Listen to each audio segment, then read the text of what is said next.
class. This is your professor, Dr. Brian Lippincott.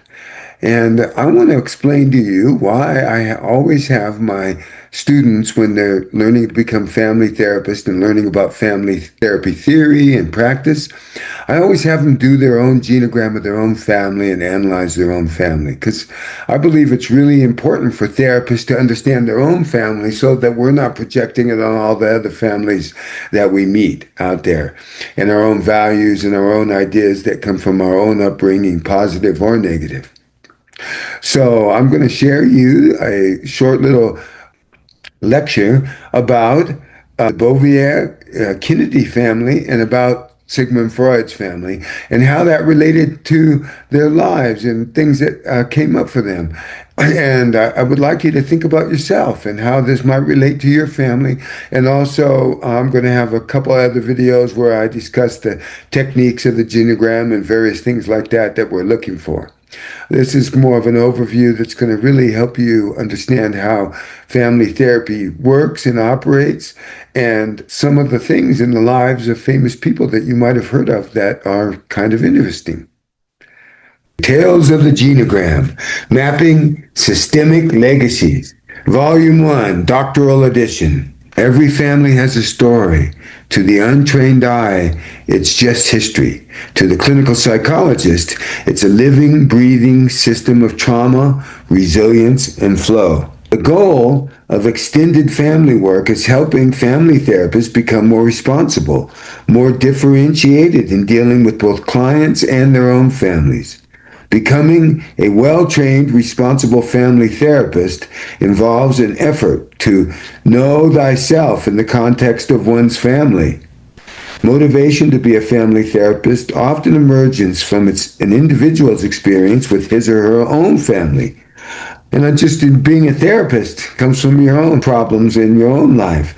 Understanding and making efforts towards modification of the dysfunctional aspects of one's functioning in one's own family in order to not project personal biases and unresolved difficulties onto the clinical families is crucial. It reminds us of the ancient piece of advice for physicians, which may be paraphrased: family therapist, heal thyself. And as Carl Jung said, only the wounded healer heals. Defining self in one's family and in one's profession as a family therapist is an interlocking process. The position of the therapist that the therapist plays in relation to the client's family will be similar to the position that is played in the therapist's own family. Therapists tend to be mediators, communicators, bridging family members, and overfunctioners in their family of origin. Although family therapists include all sibling positions, a high percentage, based on experience of me, are the over-responsible oldest type in comparison with other siblings' positions and roles. As in the case for most psychotherapists, family therapists show a propensity to become over-responsible and emotionally over-involved in relation to their clinical families. To the degree that the family therapist is over-involved emotionally with clinical families, there may be a corollary under-involvement with their own family. It becomes really difficult sometimes. We know you're listening to people's problems all day and their arguments and their conflicts, and the kid's not doing this and all these things all day. It's hard to come home and deal with those things yourself.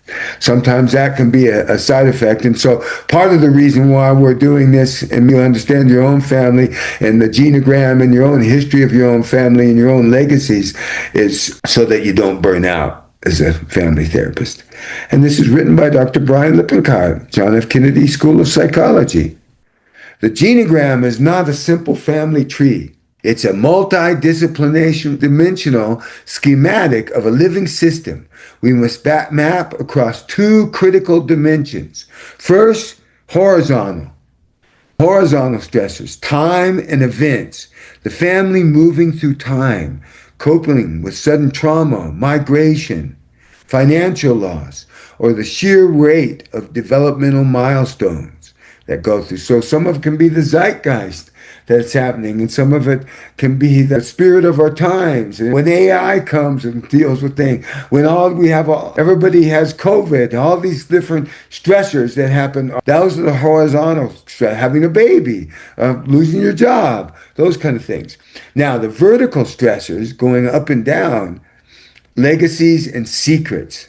And Bowen knew a lot about secrets. Nietzsche said, every theory is a confession. So when Bowen talks about his own family the way he does, he talks, why is he so interested in everybody analyzing their family? Why is Dr. Lippincott? Well, it's because of our own family. The historical patterns passed down, systemic triangles, career repetitions, physical illness, and the heavy burden of cultural stereotyping. I have all those things. My daughter is repeating in the same, she's a marriage family therapist. I'm in triangles with my kids all the time and my grandkids. Physical illness impacts all of us. A heavy burden of cultural stereotyping. I have so much privilege, I can't believe it. Volume 1, the Sigmund saga. Ziggy, Sigmund Freud. In 1855, structural anomalies immediately introduced instability into Freud's system. Jacob and Amelia. Jacob was 40, his wife, Amelia, Nathan Sean, was 20. That kind of tells you something about that just in itself. So, my new wife is closer in my age to my adult sons than she is to me. Nowadays, that would happen, but and that probably happened even more back in those days.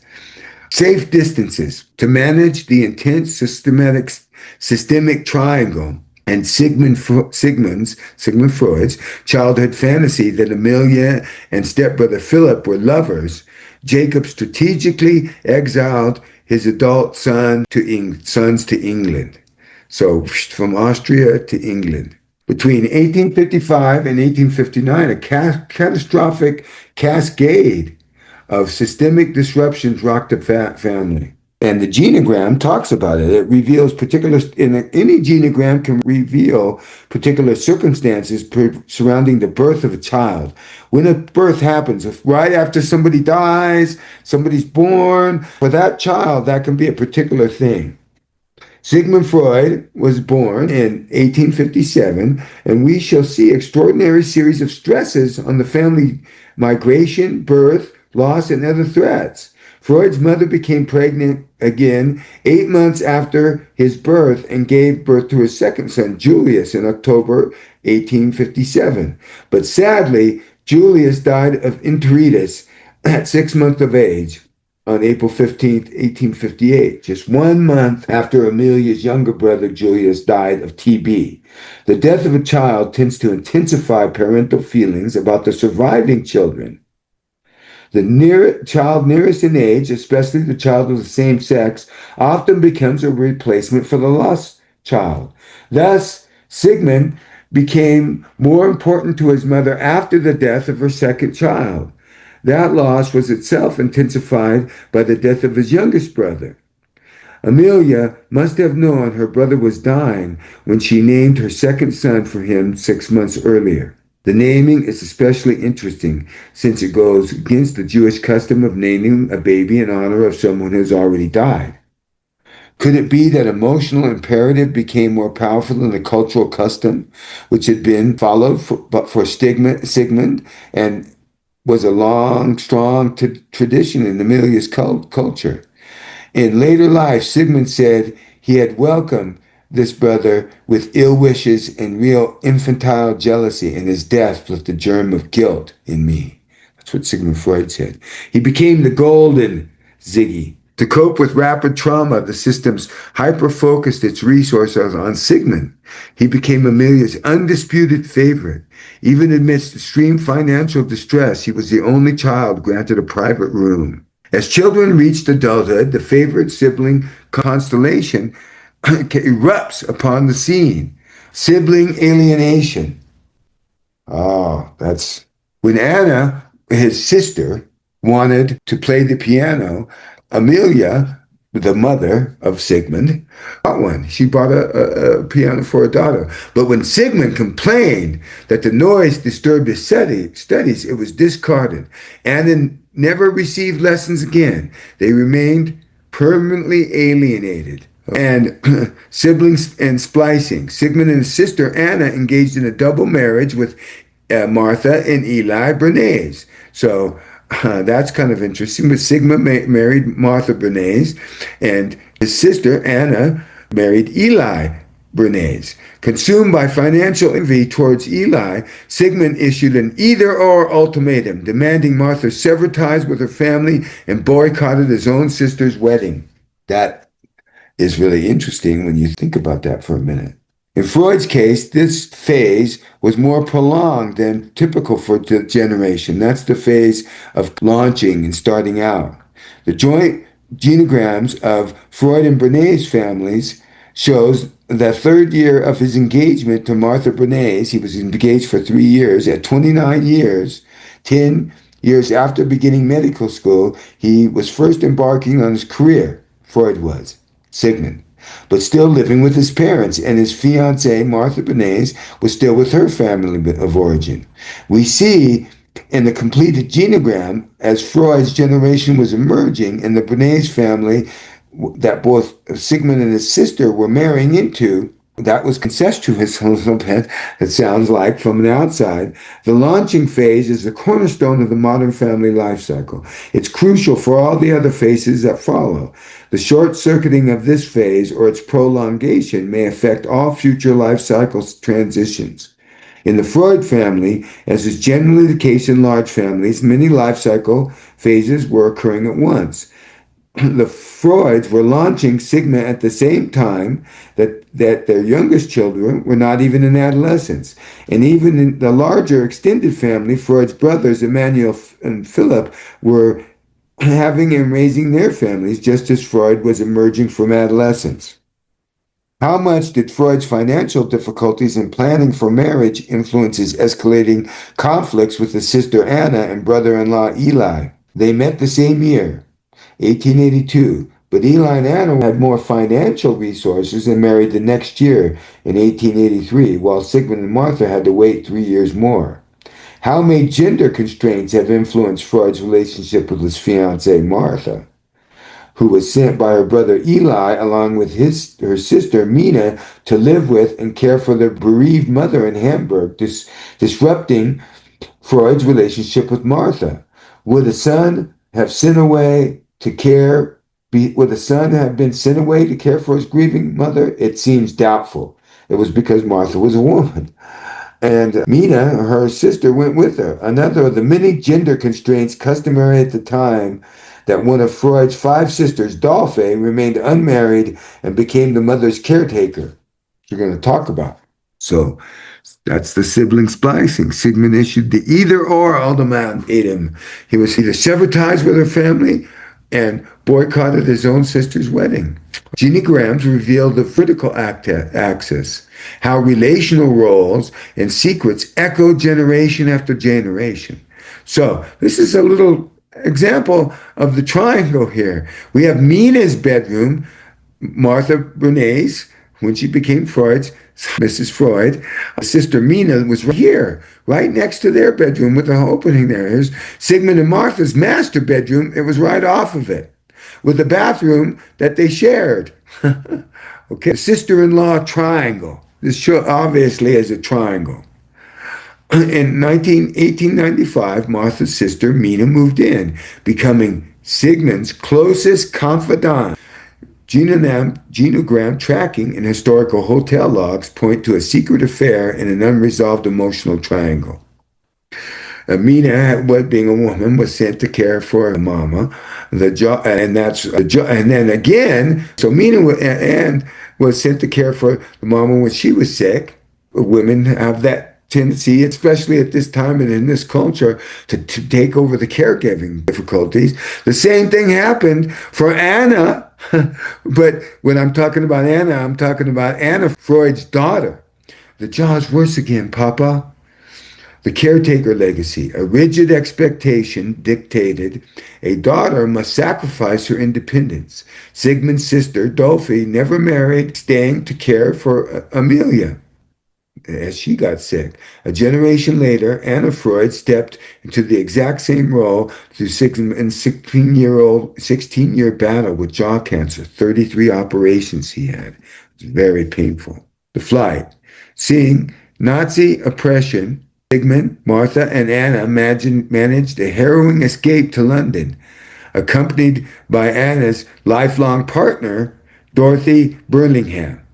In 1939, the Genograms maps the escape of external societal trauma. There's Freud leading the way. There's Anna and Martha and Anna's lover. Austria, the cutoff. The system's boundaries were violently severed. Freud cut himself off from his family. Freud's four elderly sisters, Rosa, Marie, Dolphy, and Paula, were left behind in Austria. They ultimately perished in the Holocaust. That's interesting. Makes you wonder how hard Freud would have fought to get them out. Clinical dossier, the Freud systemic matrix. Structural discrepancies. 20-year generational gap between parents. Interlocking double sibling marriages caused extreme fusion. It's like a fused family, what Marie Bone would be fused. That created relational triangles. The mother, son, stepbrother jealousy. Amelia and Sigmund and Philip, the stepbrother. The wife, husband, sister-in-law confidant. Martha, Sigmund, Freud, and Mina. Coping mechanisms. Exile, cut off, physical exile, safeguard distances to England, extreme emotional cutoff, boycotting sister's wedding, hyper-focus on a single favored golden child to manage anxiety. That's really interesting. Now, if we look at Martha Benet's and Sigmund's genograms, we will find certain striking parallels. The Bernays family, like the Freuds, had to deal with death of young children. The oldest surviving son, Eli, very much like Sigmund, was an older brother of younger sisters, born shortly after three older babies had died. The oldest son, Isaac, died at age 17 in 1872, apparently already a seriously troubled youth, though we don't know the details, as much of the family is wrapped in secrecy. As you can see, they're pretty closed off. In 1867, where children are not even teenagers, the father was arrested and briefly jailed for fraud, bringing disgrace to the family, very similar to the shame Sigmund and his family experienced when their uncle and perhaps their father and half-brothers were involved in counterfeiting. Another parallel in the previous generation would be Freud's maternal grandfather, whose business failed, leaving the family with a sense of ruin and disgrace when Amelia was 18. Martha Benet's father also died when she was 18, leaving the family in great debt. Like the Freud's family, with Jacob's apparent unemployment in his later years, it is not clear how the Benet's family survived. Eli, who took over running the family, eventually fled Vienna to avoid bankruptcy and the payment of debts owed to his friends. Martha's mother moved in with her daughters in Hamburg, which, as mentioned, infuriated Sigmund, who had become secretly engaged to Martha the previous year, so it delayed things. Yes. Hyper-focus on a single favorite child. That can be a very destructive thing in a family. Family 2, the weight of the crown. Let's go into that. We're talking about John F. Kennedy's family. In 1944, Joe Jr., that's the JFK's father's son, first oldest son. He was supposed to be the hero, but in 1944, he died in World War II. In 1963, JFK was assassinated. In 1968, Robert F. Kennedy was assassinated. What the public mythologizes as a family curse, a systems therapist recognized as the devastating pile of traumatic horizontal stressors.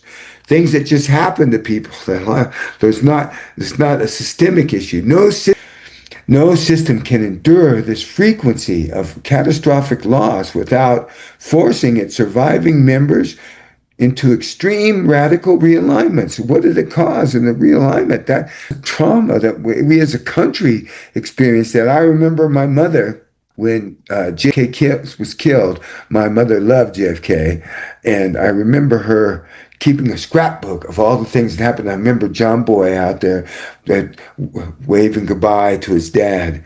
Um, just how important it was to my mother that JFK had been killed, and then all the other things that happened. I remember watching RFK in 1968. I was 12 years old, getting assassinated. I don't remember about Joe, but I remember my father talking about Joe from the war. The catastrophic loss has triggered a massive sibling constellation reversal. We have Ted's three children. Okay, Ted has three kids of his own. This is Ted here. Okay, Jay has two children. RFK has 11 children, and one of them now is in charge of our Medicare system for President Trump, our medical system. But he had 11 children, RFK's children, okay?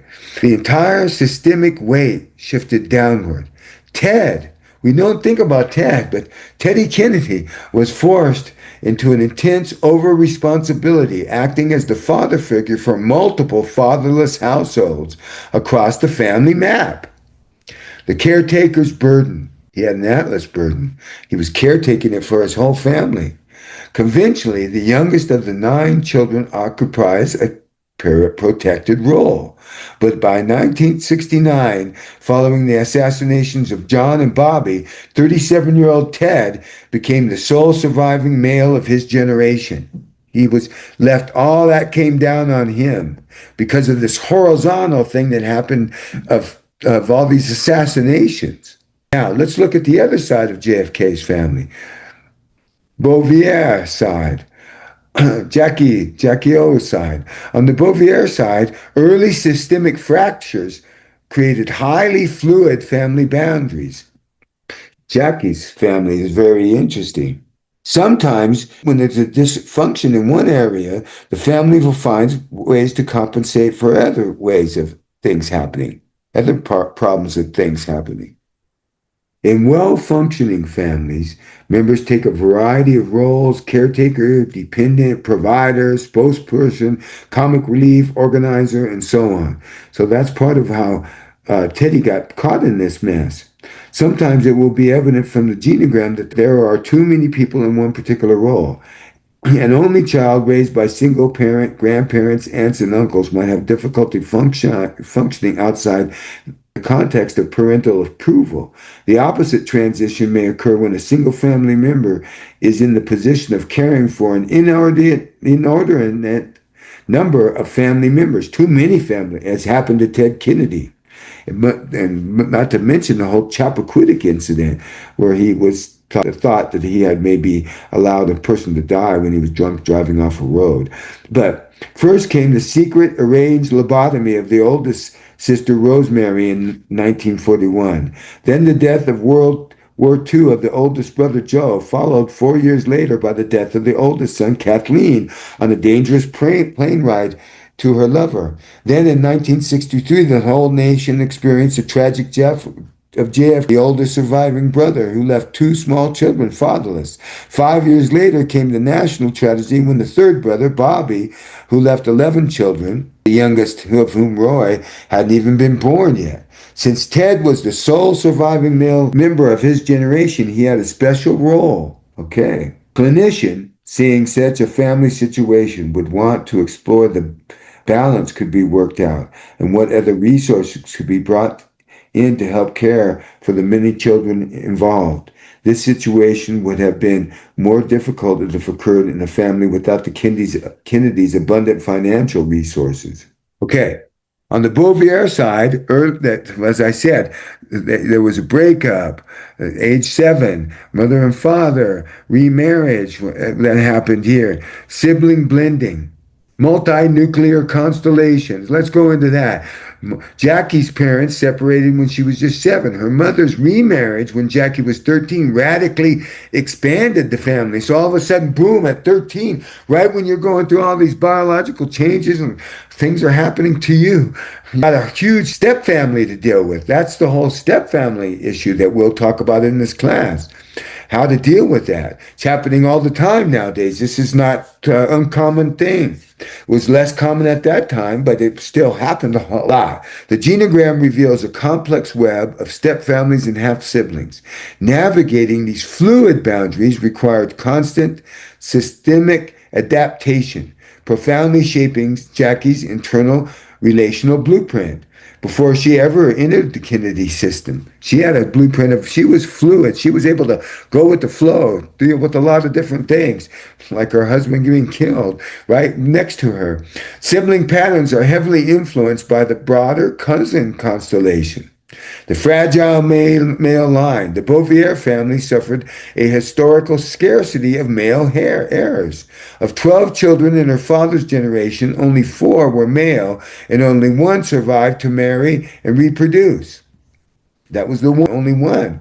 The systemic pressure. This fragility created an intense, unbalanced focus. When Jackie's uncle divorced, her older cousin Michelle became the sole male Bouvier of the next generation, capturing the anxious hopes and immense pressure of the entire extended family. All that came down on cousin Michelle Bouvier. Like I can speak French, but I'm trying my best. Prominent family systems often utilize extreme boundary control and covert hidden conflict. They're not directly communicating to manage anxiety. That's Bowen theory. As the anxiety goes up, the more we triangulate and different things like that to bring it down. You can think of it, alcohol can be something you would triangle in to bring things down, to kind of be able to deal with it.